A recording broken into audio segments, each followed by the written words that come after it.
Hello, beautiful souls, and welcome to Sacred Words Woven in Time. My name is Lisette, and I am an intuitive guide and healing arts practitioner. And this is normally a space where we gather together before the new and full moons to just talk about these upcoming lunar cycles and give some reflection and support with integration. But I'm deeply feeling this call to start making this content to post before we come to that specific peak period of our new and full moons. So today we're going to be talking about the upcoming new moon in Scorpio, and this is taking place on November 20th of 2025, and it's around 5 a.m. Pacific Standard Time. So please, as always, feel free to adjust to your own time zone. And I feel like when we're thinking of this upcoming new moon in Scorpio, it's actually really, let's say, supportive if we think about everything that we've already been moving through. So I do feel like sometimes when we're like coming towards these different astrological events that we can kind of forget that we're always consistently in this bigger picture process of how we're receiving the light from our central sun. And really remembering at this time that we have been moving through a lot of planetary retrogrades. So a lot of refining, reflecting, a lot of shedding, a lot of like shifting our perception and how we're connecting with our world and with each other, with ourselves internally. And we do still have quite a few planets retrograde when this new moon is at its exact point. And because we are having this new moon in Scorpio, and Mars is in Sagittarius, which we've been already having this retrograde story with Mercury stationing retrograde in Sagittarius and then dipping back into Scorpio.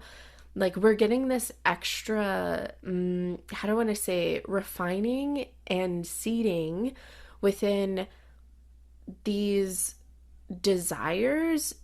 these hopes, these goals, and really allowing ourselves to kind of focus in more. So when we're thinking of Sagittarius energy and we look at it from an esoteric lens or through that philosophy, it really is this one pointed focus. It's the direction of I'm going here and I meet this goal, and then okay, now we go here. So it is working in this process of like all the focus is concentrated to this one point of achievement, if you will. And because we have this new moon that is in Scorpio, and the traditional ruler for Scorpio is Mars, we really want to honor that, okay, well, with Mars being in Sagittarius, this is giving us an invitation to get really clear on how we want to take action and assert ourselves moving forward towards our goals that we're trying to achieve in our future. And it's also really inviting us to, of course, there's like other things that are inviting us into this too, but it's really inviting us into understanding how we're working with the elemental of water and fire, and how we're allowing our emotions to be the source of information, especially because Mercury is going to be pretty close to the sun and moon when they're conjunct for this new moon in Scorpio. And so allowing our emotions to be the source of information to give us like clear awareness of where we're actually wanting to go, so that we're not just like stuck within these, how do I want to say, false perceived truths of, oh, well, because, how do I want to explain this? Like, for example, it's like, oh, well, I don't know what money came to mind first, but it's probably because Mercury retrograde taking place in my second house with finances and all that good stuff, among other things. But So it's kind of like the essence of like, say if you're like, oh, well, I know that I need money. And logically, I feel like if I do, I don't know, if I go pick up groceries for people, I know that like that can get me what I need. But maybe that's not what you're desiring, and that's taking you away from the purpose or the point of your goals that you actually have a desire to move towards. And I feel like collectively, in general, if we're continuing to do things that are not actually taking us closer to our desires, we're potentially going to end up experiencing more friction. And we're experiencing that friction because it's asking us to grow and to expand and to also like to be uncomfortable. So this new moon is having an opposition to Uranus, and Uranus does give us like unexpected things sometimes. And this can be opportunities. This could be seen as something new as an opportunity. It can be something that is coming in as like a reversal of like, oh, wait, I agreed to this, but actually I don't want to do that. Or like maybe somebody else is telling you that. And it's also because Uranus is in Taurus, it's also thinking of the things that we've been holding on to that Uranus is helping us to let go of, especially because it is in Taurus, and Taurus being the opposite in the opposite axis of Scorpio.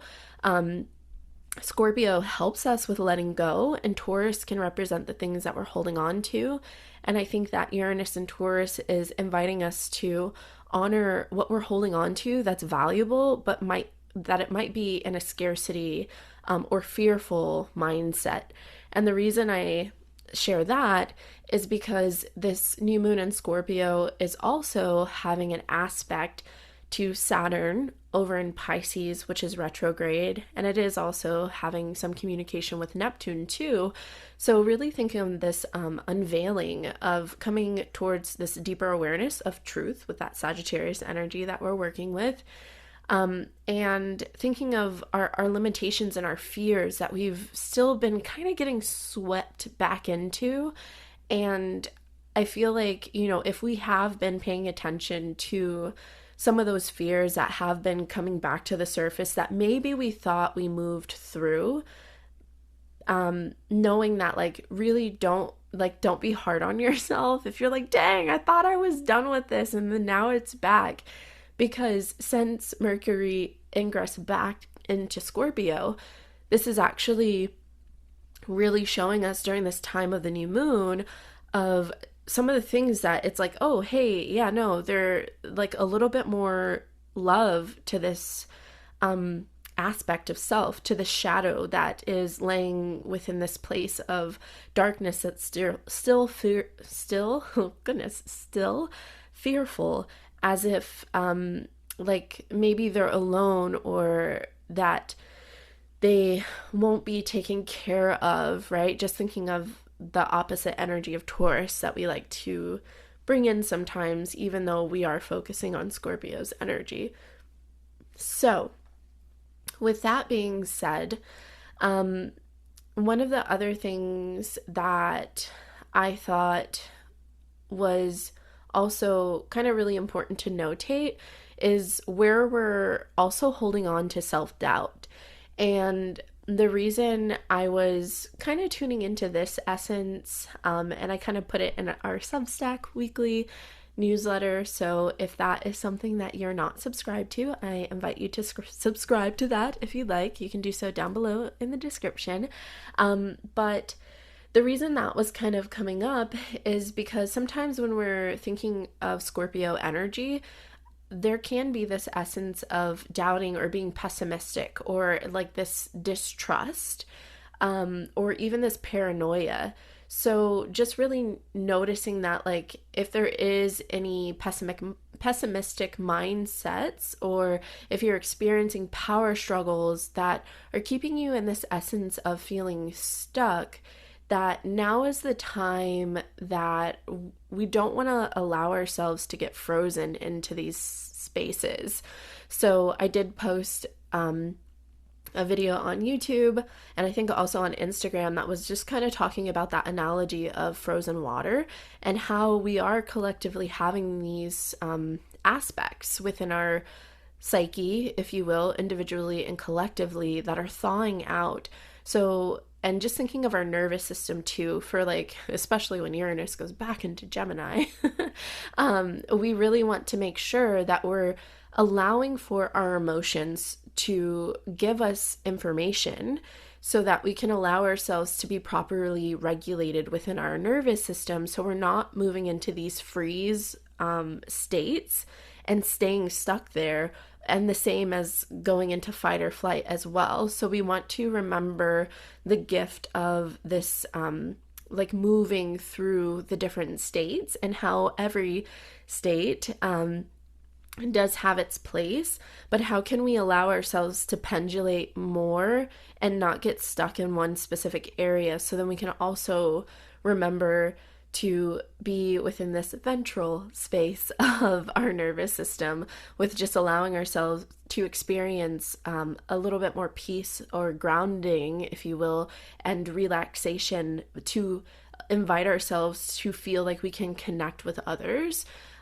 Especially because Venus right now is also in Scorpio, so that energy is being infused into this. So I feel like that's kind of to why the Taurus essence is coming even more so in during this new moon, of like, yeah, how are we allowing our relationships to be mirrors for us to honor like what it is that is still needing to be shed, but not in a way that like, oh, we're just like, I don't want to say like just trying to escape from whatever it may be within our lives, but that we are honoring what it is that we are processing and moving through, and that being the key word, that we're actually allowing ourselves to move through it instead of trying to escape from it. Because yeah, that will leave us in a space where we aren't actually integrating the information, the wisdom, really, the knowledge, the wisdom that we were receiving at this time about ourselves and about how we want to show up in this next larger collective cycles that we will be like fully settling into for some chunk of years, as we move into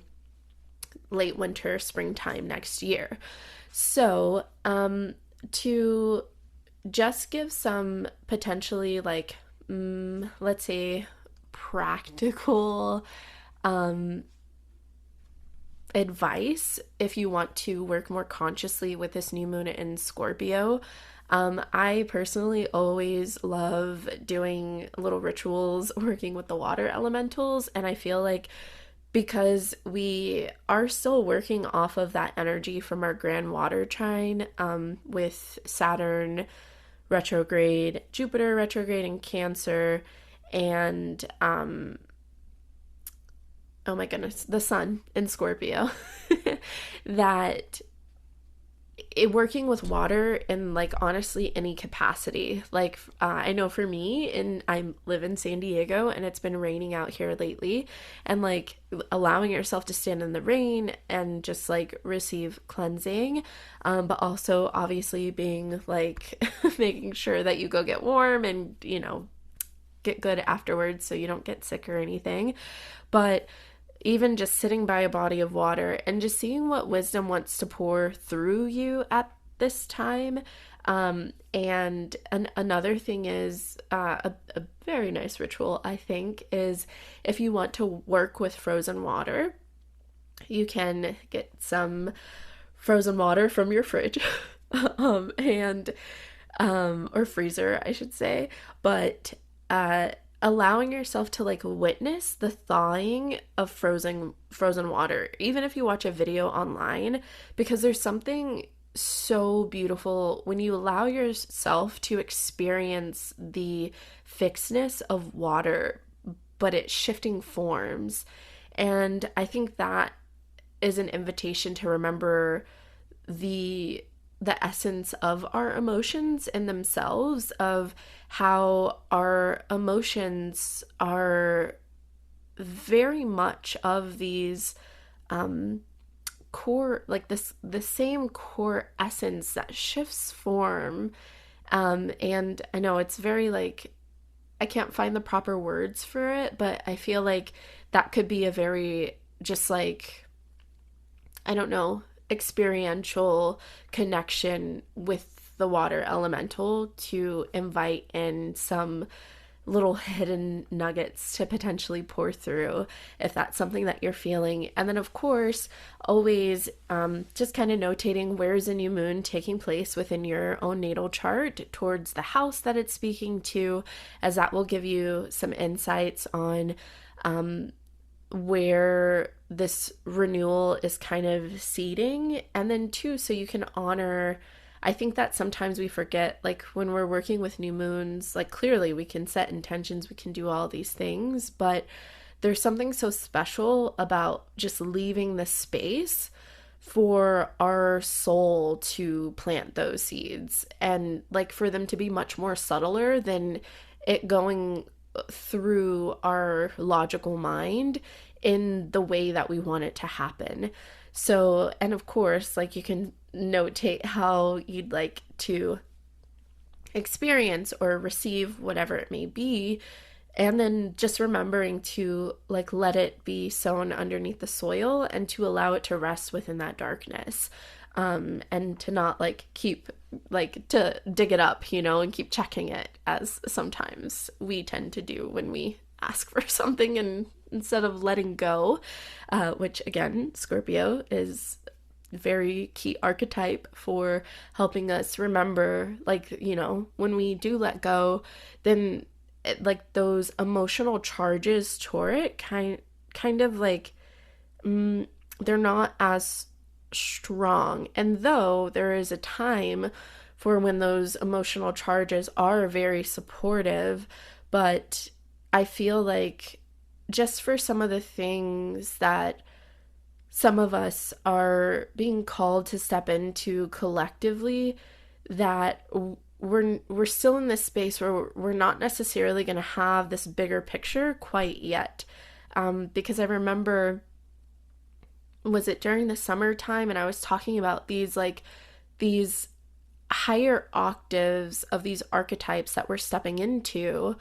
that it feels like they're new, but they're really not. It's just that it's just a turned up essence of consciousness that we've only gotten little tastes of before. So, too, just noting at the time of this new moon in Scorpio, because we do still have a lot of these planets being retrograde, like really remembering to take it easy, and to Jupiter over in Cancer also speaking to this new moon a bit, that we want to remember that like the intentions we're setting now and the space that we're creating now is going to support us with allowing ourselves to really work with this intentional energy of action and how we're taking that action as we move into the springtime next year, if you're in the northern hemisphere, or the autumn if you're in the southern. But so just remembering that knowing that there's no rush. And I think that, like, even for myself, I keep having to remind myself,